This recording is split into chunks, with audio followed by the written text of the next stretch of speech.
Hi everybody and welcome to Heel Heat. My name is George Coles, and on this episode we're doing a top 10. Topic of the top 10, top 10 breakout stars for 2022. Now this comes as a suggestion from our good friend Steve Tatanani. Thank you, Steve, for your suggestion. The way we're rating this is how they began the year versus how they're ending the year. Now there is about a month and a half left in the year, so yeah, this could change potentially by the end of the year, but we're pretty much going with it. There are some other top 10s based on 2022 that we're going to do before the end of the year, so we wanted to get this one in. With all that being said, let's jump right in. Number 10, Ace Austin. For someone being as young as Ace Austin is, he's already had a hell of a career. He's made some strides this year, famously joining Bullet Club, being part of New Japan, and doing what he does so well in Impact. I really feel like this was the year that Ace Austin took what everybody already knew to be a great wrestling career and really cemented it on the world stage. Hired his stock just by being in the best of the Super Juniors. He really elevated his stock. Joining the Bullet Club gave him a little bit more of a cachet. So for that, Ace Austin makes our list. Staying in the world of New Japan, our number 9, Shoda Umino. The guy affectionately referred to by Jon Moxley as Shooter has finally came off of excursion and he's shown out. Whether it be in New Japan Strong, New Japan Proper, Rev Pro, Impact, AEW, Shoda is showing why he's one of those people, in my opinion, he's one of the next generation aces of New Japan. I easily see him taking on that Tanahashi type role. He has a Tanahashi vibe to him. The cosign of Jon Moxley automatically puts that connection there. You're going to see him in matches tagged with Jon Moxley, eventually wrestling against Jon Moxley. Just a great young talent and a guy that I'm really excited to see the rest of his career, because I really think he's going to be something special. Now coming from that, our number 8, Austin and Colton, the Gun Brothers, or the Ass Boys, depending on how you say it. The Ass Boys, or Gun Brothers, went from guys that were just sitting in the crowd, being the hype man for other people's shows, wrestling on Dark and Elevation, to really coming into their own, especially as of late. And I kind of feel like separating from their father really is letting them to become their own thing, letting them to flourish as a tag team. I think these two are fantastic wrestlers. They're very young. Almost everybody on this list is very young, and the sky is the limit for them. I could easily see by the end of 2023, early 2024 even, the Gun Brothers being AEW tag champions, or if they decide to leave AEW, I could see them being tag team champions in any company they go to. I just think they got a fantastic thing going. They both have a little bit of their father, whereas I think Colton's got more of the athletic talent. Austin has more of the charisma. Not saying that they're both bereft of the other aspects of Billy Gunn, but that's where the two of them stand out individually. They're almost like what you would see from the Road Dogg and Billy Gunn is kind of the dichotomy they have. It's almost like an updated version.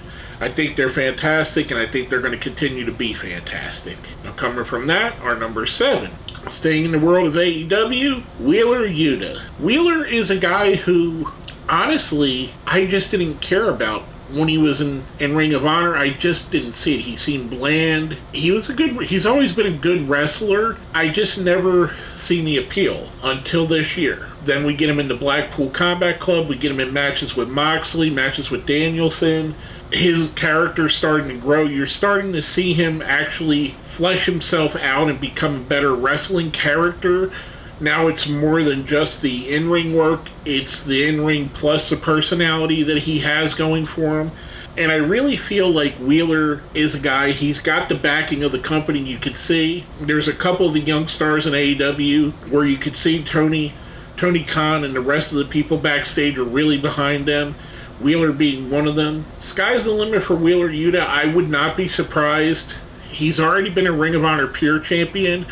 I would not be surprised to see him be a ROH television champion or a TBI or TNT champion in AEW, or part of tag team champions within the next year or so. and then from there, he's only going to build. I think he needs to fill out a little bit more, get a little bit more mass on his body, a little bit thicker, because right now he seems a little on the thin side to be a world champion, but he'll get there. I believe he's got it in him, and I believe he's going to be a guy that gets there eventually. Now going from Wheeler, our number 6. From one of the top factions in AEW to one of the top factions in WWE, Solo Sakoa. Solo, to me, has an instant credibility. First off, you can't not look at him and not see the Uso brothers when you look at his face. He looks just like him. However, in the same way, he looks like a tougher version of the Uso brothers. He looks like a more battle-hardened version of the Usos. More serious, more violent version. To me, Solo Sakoa kind of has a Taz vibe to him, where he's deadly serious, where you believe him as the guy that's going to take you out. Almost like the way he's been portrayed, like he's the hitman for their group. And not the hitman meaning Bret Hart. Like, if you look at the bloodline, like they're a mafia family, this would be the enforcer. Like Arn Anderson, kind of feels like he'd be in that Arn Anderson role. I mean, he's obviously got the pedigree. He's in the right company. If they play their cards right, him and Roman Reigns can make a gigantic main event at some point. I love Solo Sikoa. I think he's going to be an awesome star going forward. Now, speaking of one bloodline and the guy I just mentioned, our number 5, another bloodline, but a different company, Hook. Hook's cooled off a little bit in the last couple months, and it's not necessarily his fault. I think it's more that they've not been using him to the best of his ability. Hook had a rocket ship back to him without barely saying anything, getting the FTW championship, Hook and Danhausen, that whole thing. I don't know why they disintegrated that. I feel like they stepped a little bit away from the formula that was working perfectly for him. He was wrestling a lot like his father did when his father turned from the Tasmaniac to just Taz and ECW. Hook was on a similar path and a similar trajectory, which would have led him right down the way to the AEW championship. I feel like he's part of one of many people in AEW that suffered from the start-stall booking, where you'll see a guy being booked strongly for 2 months and then you don't see him on TV for another month. And then he comes back for a match and then you might not see him for 3 weeks. FTR is much the same. FTR will be on 4 shows in a row and then disappear for a month and a half. It's kind of weird saying that, and don't get me wrong, I'm not saying this to crap on AEW, or I think it's just a matter of there's so many wrestlers on their roster now. I believe they have over 100 wrestlers on their roster, which is insane for a company. And I know they have Dark and Elevation. For a company that runs 2 shows a week on TV, because let's face it, there's a high majority of the people that watch Dynamite that don't watch Rampage, and the drop-off from Rampage to Dark and Elevation's even steeper. So they really don't need to pad that roster out as much as they do. They really would be well-served, honestly, to go through a WWE-style purge and drop about 20 to 30 wrestlers off of the roster, so guys like Hook could get a better chance to be on TV every week, or at least every other week. Just my opinion, they're failing him a little bit, but I still think the potential is out there for him to be a fantastic wrestler. Now going from that, our number 4, another legacy wrestler, Bronbreaker. Bronbreaker was given the NXT crown and made the guy to lead the 2.0 era, and he's done it fantastically. All the best parts of Scott, all the best parts of Rick, you could see in Bron. He wrestles like his father and his uncle did. He is such a great talent, and I think, to me, he's already at the point where he's going to be a main event guy. I've said this in previous videos. I could easily see Bronbreaker within the next 2-3 years being the main event at WrestleMania, and I wouldn't bat an eye on that. I just think he is that talented and that charismatic that he could pull it off. Sky is the absolute limit for him. I think he's in there to be one of the all-time greats. I mean, if you look at it, his dad, Scott and Rick, his dad and his uncle, are both one of the greatest tag teams of all time. Both of them had fantastic solo careers, even if they were never the Steiner brothers as a team. And you look at both of their solo accolades, they'd both still be Hall of Famers. Absolutely love him. I think he's gonna be on the very top of the WWE roster sooner than later. Now, coming from Bronbreaker, our number 3, the Acclaimed. I was about to do a rap, but you don't want to hear me rap. I'm not good at it. Anthony Bowens and Max Caster can be argued are the best homegrown act that AEW has been produced. They've taken themselves, much like I said with the Gunn Brothers, and they've gone from an also-ran tag team that was barely on TV to being the hottest act in the company, to the point where they made themselves the tag team champions and no one's going to bat an eye in it. They're absolutely amazing. They're so charismatic. They get everything they do over. I mean, scissor me daddy ass. I mean, come on. If I told you 2 years ago that the most popular catchphrase in wrestling would be scissor me daddy ass, would you believe me? No, you wouldn't. If I told you 2 years ago the Acclaim would be the most popular tag team in all of wrestling, would you believe me? You never would. These guys are absolutely fantastic. Their association with Billy Gunn has helped them immensely, much like his sons. To me, they're kind of in that role of a New Day / New Age Outlaws, where they can be serious, but they have that fun parts about them. They're both fantastic wrestlers. I absolutely love them. Max Caster, to me, and I say this as high praise, is this generation's honky tonk man. Anthony Bowens, fantastic physical athlete. I love these guys as a team, and I love what they've done, and I love how far they've come. Now, going from that, our number 2, staying in the world of AEW, Jamie Hayter. Jamie Hayter went from being the muscle behind Britt Baker to arguably overtaking Britt Baker as the most popular woman on AEW's roster. It is so obvious by the reaction she gets. She's more popular than Toni Storm, more popular than Jade Cargill, who are both fantastic, don't get me wrong.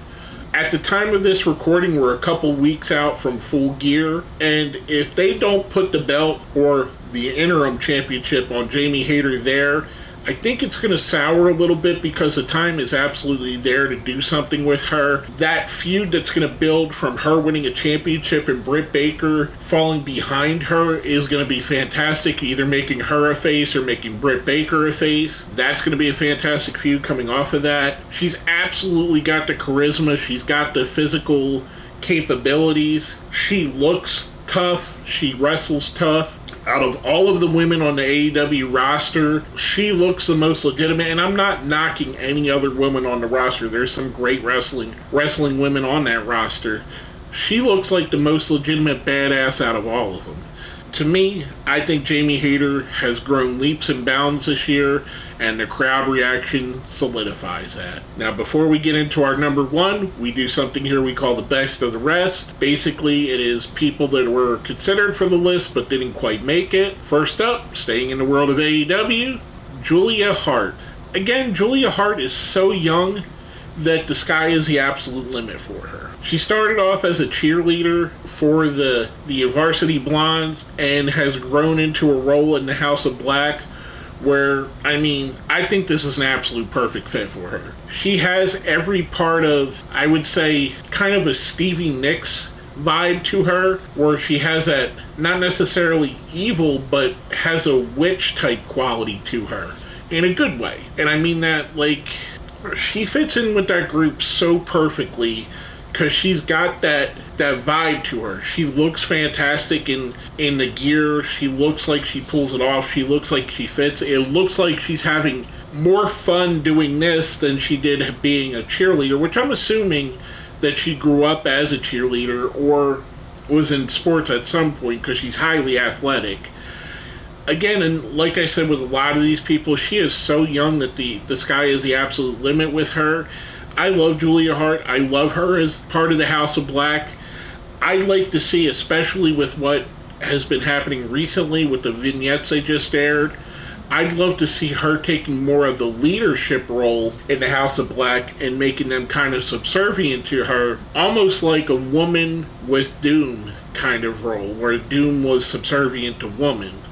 I would think that would be an awesome way to take the character. Just a fantastic wrestler, and I think the sky is the limit for her. Now, next up, last but not least, on the best of the rest, Brutus and Julius, the Creed brothers. When they put these two guys on TV, they were greener than grass. They were greener than anything you could think of than a Shamrock Shake at McDonald's. However, they've taken the opportunity on the NXT roster under the learning tree of Roderick Strong, and I'm sure they listen to Shawn Michaels. They have grown so far from where they were. If you take where NXT 2.0 started and the Creed Brothers then versus the Creed Brothers now, they've absolutely grown to be the best team on NXT, and shortly, I believe they're going to be one of the best teams in WWE. Just a fantastic team. They remind me a lot of the Steiner Brothers, a lot of the World's Greatest Tag Team. They have a lot of those similar qualities with how great of athletes they are. I think, again, much like everybody else on this roster, with how young they are, I think they're going to be fantastic going forward, and they're going to be one of the tag teams of the next 5 to 10 years. Now, before I get into my number one, if you think I left somebody off the list, put someone too high, put someone down too low, let me know what you think down here in the comments. And our number one breakout star for 2022, Carmelo Hayes. Carmelo Hayes has taken his character to a whole nother level. If you were to say to me, who do I think could be the next Shawn Michaels in NXT right now? That would be Carmelo Hayes. He's got that charisma. He's got that swagger about him, that confidence about him, like you would see from a guy like Shawn Michaels, almost like you would see from maybe a Kenny Omega. He's got a swagger about him that he knows how good he is, and he knows that he's going to be one of the top stars in the world. If he could keep his ego under control, and I don't mean this in a bad way, like we've heard all the stories about Shawn Michaels, and we've heard stories about a guy even like Randy Orton who let their egos take them away from some things, or a guy like Ken Kennedy who let his ego get in the way of being a big star. If Carmelo Hayes can stay on the right path, he's going to be another guy, much like I said with Bronbreaker. I could easily see Carmelo Hayes headlining multiple WrestleManias, putting on the match of the years, being a world champion for several months or several years of his career. He's got a lot of the qualities. I keep going back to it. He has a lot of the qualities of Shawn Michaels to him. I know a lot of people are going to look at him and they're going to look at it based on Shawn Michaels' character versus his character, but think of just the charisma that they have and how they carry themselves. Shawn Michaels was always cocky. He always seemed to be more confident in himself than even you were, and then when he would get in the ring, he would absolutely back it up. Same with Carmelo Hayes. He's cocky, he's overconfident, but when he gets in the ring, no one can prove that he's wrong. He backs everything he says up. He's almost like Apollo Creed from the Rocky movies. He'd talk his crap, and then he'd go out and kick butt, and no one could stop him from doing so. Again, to me, I think he's had the biggest year, the biggest breakout of the year out of everybody in 2022. But let me know what you think. If you thought I put him high, put someone too low. Who's your breakout star for the year? If you made it all the way to the end, smash that like button, share, subscribe if you haven't, and let me know in the comments who your favorite or who your breakout star for 2022 is. It could be somebody from this list, could be somebody not on this list, could be somebody in a company I didn't even mention. You could have a breakout star from AAA or Game Changer Wrestling or one of the many other companies that are across the world. With all that being said, my name is George Coles, and this has been another Heel Heat Top 10.